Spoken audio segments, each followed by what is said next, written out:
दोस्तों, मैं हूँ आप सबकी अंजनी। आप सब देख रहे हैं अंजनी की दुनिया जी के पी में। स्वागत है, अभिनंदन है।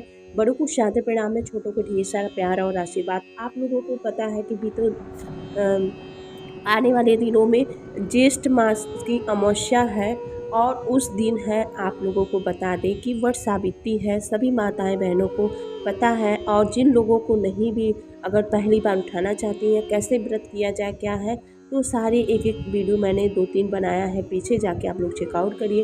तो उस दिन व्रत है। तो चलिए दोस्तों, आज मैं आप सभी को वट सावित्री की कथा लेकर आई हूँ, क्योंकि जैसे पूजा करने का बहुत इसमें मतलब महत्व है, वैसे ही कथा सुनने का भी बहुत बड़ा महत्व है। तो आप लोग ज़रूर उस दिन सुन लीजिएगा। व्रत रहें चाहे न रहें, तब भी ज़रूर सुन लीजिएगा, ठीक है। ज्येष्ठ मास की अमावस्या तिथि के दिन वट सावित्री होती है। आप लोगों को एक बार फिर से बता दें, और बहुत लोग पूर्णिमा पे भी करती हैं। और उस दिन 6 तारीख है, 6 तारीख को गुरुवार है। 6 जून को पड़ रहा है, इस बार ज्येष्ठ 6 जून को पड़ रहा है दोस्तों। तो उस दिन आप लोग ये कथा पूजा करने के बाद ज़रूर सुने, ठीक है। धन्यवाद। चलिए, और दोस्तों एक छोटी सी आप सभी से रिक्वेस्ट है, आगे बढ़ने से पहले पीछे मैं फिर विराम दे दूँगी, तो बोल नहीं पाती हूँ। तो प्लीज़, अगर आप लोग मेरे चैनल के लिए न्यू हैं तो प्लीज़ चैनल को सब्सक्राइब कर लीजिएगा, बेल आइकन को जरूर प्रेस करिएगा, और एक छोटी सी आप सभी लाइक कर दीजिएगा। आप सभी के एक लाइक से मुझे बहुत ही प्रेरणा मिलती है, तो धन्यवाद। चलिए तो कथा प्रारंभ करते हैं। वट सावित्री व्रत कथा। विवाहित महिलाओं के बीच अत्यधिक प्रचलित ज्येष्ठ कृष्ण अमावस्या के दिन आने वाले सावित्री व्रत की कथा निम्न प्रकार से है। भद्र देश के एक राजा थे, जिनका नाम अश्वपति था। भद्र देश के राजा अश्वपति के कोई संतान न थी। उन्होंने संतान के प्राप्ति के लिए मंत्रोच्चारण के साथ प्रतिदिन 1,00,000 आहुतियाँ दी।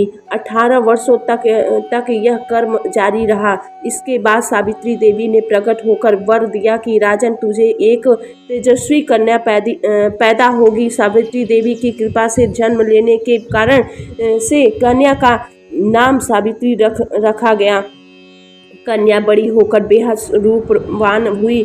योग वर न मिलने की वजह से सावित्री की पिता दुखी थे। उन्होंने कन्या को स्वयं वर तलाशने भेजा। सावित्री तपोवन में भटकने लगी। वहाँ साल्व देश के राजा धूम्रसेन रहते थे, क्योंकि उनका राज किसी ने छीन लिया था। उनके पुत्र सत्यवान को देखकर सावित्री ने पति के रूप में उनका वर्ण किया। ऋषि राज नारद को जब यह बात चली, तो वह राजा अश्वपति के पास पहुँचते हैं और कहा कि हे राजन, यह क्या कर रहे हैं आप? सत्यवान गुणवान है, धर्मात्मा और बलवान भी, पर उसकी आयु बहुत छोटी है। आप अल्प आयु में 1 वर्ष के बाद ही उसकी मृत्यु हो जाएगी। ऋषिराज नारद की बात सुनकर राजा अश्वपति घोर चिंता में डूब गए। सावित्री ने उनसे कारण पूछा, तो राजा ने कहा, पुत्री, तुमने जिस राजकुमार को अपने वर के रूप में चुना है, वह अल्पायु है। तुम्हें किसी और को अपना जीवन साथी बनाना चाहिए। इस पर सावित्री ने कहा कि पिताजी, आर्य कन्याएं अपने पति का एक बार ही वर्ण करती हैं। राजा एक बार ही आज्ञा देता है, और पंडित एक बार ही प्रतिज्ञा करते हैं, और कन्यादान भी एक ही बार किया जाता है। सावित्री हट करने लगी और बोली, मैं सत्यवान से ही विवाह करूंगी। आज अश्वपति ने सावित्री का विवाह सत्यवान से कर दिया। सावित्री अपने ससुराल पहुँचते ही सास ससुर की सेवा करने लगी। समय बीतता चला गया। नारद मुनि ने सावित्री को पहले ही सत्यवान की मृत्यु के दिन के बारे में बता दिया था। वह दिन जैसे जैसे करीब आने लगा, सावित्री अधीर होने लगी। उन्होंने 3 दिन पहले से ही उपवास शुरू कर दिया। नारद मुनि द्वारा कथित निश्चित तिथि पर पितरों का पूजन किया। हर दिन की तरह सत्यवान उस दिन भी लकड़ी काटने जंगल चले गए। साथ ही सावित्री भी गई। जंगल पहुंचकर सत्यवान लकड़ी काटने के लिए एक पेड़ पर चढ़ गए। तभी उसके सिर में दर्द होने लगा। दर्द से व्याकुल सत्यवान पेड़ से नीचे उतर गए। सावित्री अपना भविष्य समझ गई। सत्यवान के सिर को गोद में रखकर सावित्री सत्यवान का सिर सहलाने लगी। तभी यहाँ यमराज आते दिखे। यमराज अपने साथ सत्यवान को ले जाने के लिए सावित्री भी उनके पीछे पीछे चल पड़ी। यमराज ने सावित्री को समझाने की कोशिश की कि यही विधि का विधान है, लेकिन सावित्री नहीं मानी। सावित्री की निष्ठा और पति परायणता को देखकर यमराज ने सावित्री से कहा, हे देवी, तुम धन्य हो, तुम मुझसे कोई भी वरदान मांगो। सावित्री ने कहा कि मेरे सास ससुर वनवासी और अंधे हैं, उन्हें आप दिव्य ज्योति प्रदान करें। यमराज ने कहा, ऐसा ही होगा, आओ जाओ, अब लौट जाओ। लेकिन सावित्री अपने पति की सत्यवान के पीछे पीछे चलती रही। यमराज ने कहा, देवी तुम वापस जाओ। सावित्री ने कहा, भगवान, मुझे अपने पति के पीछे पीछे चलने में कोई परेशानी नहीं है, तो पति के पीछे चलना मेरा कर्तव्य है। यह सुनकर उन्होंने फिर से उसे एक और वरदान मांगने के लिए कहा। दूसरा वरदान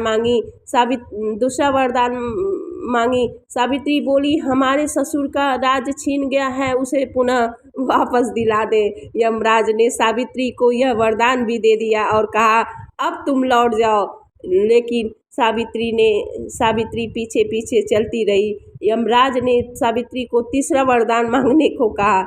तीसरा वरदान, इस पर सावित्री ने 100 संतानों और सौभाग्य का वरदान मांगा। यमराज ने इसका वरदान भी सावित्री को दे दिया। सावित्री ने यमराज से कहा कि प्रभु, मैं एक पतिव्रता पत्नी हूँ और आपने मुझे पुत्रवती होने का आशीर्वाद दिया। यह सुनकर यमराज को सत्यवान के प्राण छोड़ने पड़े। यमराज अंतर्ध्यान हो गए और सावित्री उसी वट वृक्ष के पास आ गई और जहाँ उसके पति का मृत शरीर पड़ा था। सत्यवान जीवित हो गया और दोनों खुशी खुशी अपने राज्य की ओर चल पड़े। दोनों जब घर पहुँचे तो देखा कि माता पिता को दिव्य ज्योति प्राप्त हो गई है। इस प्रकार सावित्री सत्यवान चिरकाल तक राज्य सुख भोगते रहे। अतः पतिव्रता सावित्री के अनुरूप ही प्रथम अपने सास ससुर का उचित पूजन करने के साथ ही अन्य विधियों को प्रारंभ करें।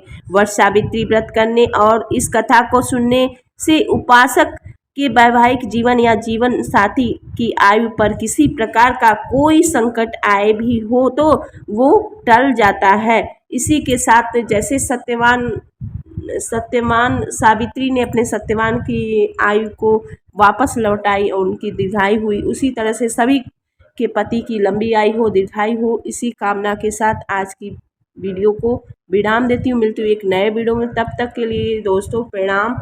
आप लोगों को ये वीडियो कैसी लगी ज़रूर बताइएगा कमेंट सेक्शन में, और अगर हो सके तो शेयर करिएगा और लाइक कर दीजिएगा। चैनल पे न्यू आई है तो सब्सक्राइब कर दीजिएगा। मिलते हैं एक नए वीडियो में, तब तक के लिए हर हर महादेव।